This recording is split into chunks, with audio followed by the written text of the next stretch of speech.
कि किसी तरह इमरान खान की कोई हिमायत ना करे, उसके लिए कोई लिखे ना, कोई मीडिया उसको दिखाए ना। सिर्फ एक वजह से सारे केसेस किए जा रहे हैं, एक वजह से कि किसी तरह इमरान खान को रास्ते से हटा के और इन चोरों को इलेक्शन जिताया जाए। तो मैं पाकिस्तानियों, आखिर में मेरी अब जरा बात सुने। देखें, 20 साल मेरी जिंदगी खेलों की ग्राउंड पे गुजरी।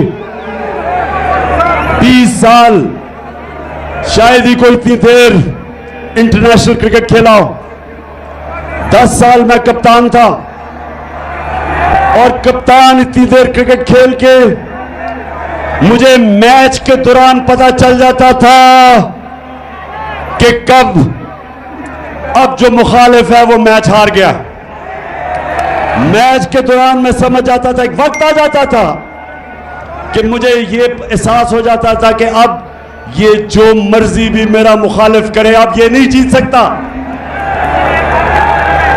ये सारी ऑपोजिशन, ये जो गवर्नमेंट में बैठे हुए हैं चोर, मैं आज इनको पैगाम दे रहा हूं कि वो टाइम आ गया कि जो मर्जी हरबा आप इस्तेमाल कर ले, अब ये मैच नहीं जीत सकते। आप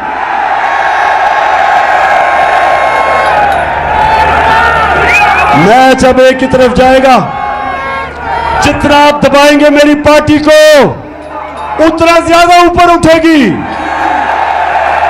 जितना मीडिया से उसको दबाएंगे, ये इस तरह सरगोदा स्टेडियम, सरगोदा की तारीख में इस तरह स्टेडियम में लोग नहीं आए जिस तरह आज आए हैं। जो मर्जी कर ले, ये मैच अब हार गए। अब आप जो भी करेंगे मुल्क को नुकसान पहुंचाएंगे। मुल्क का सोचे, जाती मफादात का ना सोचे। जो अपने छोटे छोटे फायदे सोच रहे हैं, मुल्क को नुकसान पहुंचा रहे हैं। कौम का सोचे, 22 करोड़ पाकिस्तानियों का सोचो।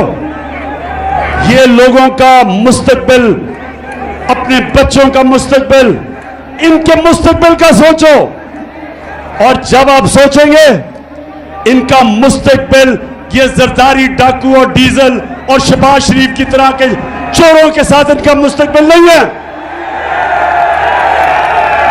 इनका मुस्तकबिल है कि कौम साफ और शफाफ इलेक्शन से फायदा खुद फैसला करे कि कौन सी क़यादत इस कौम को चाहिए। और यही एक रास्ता है।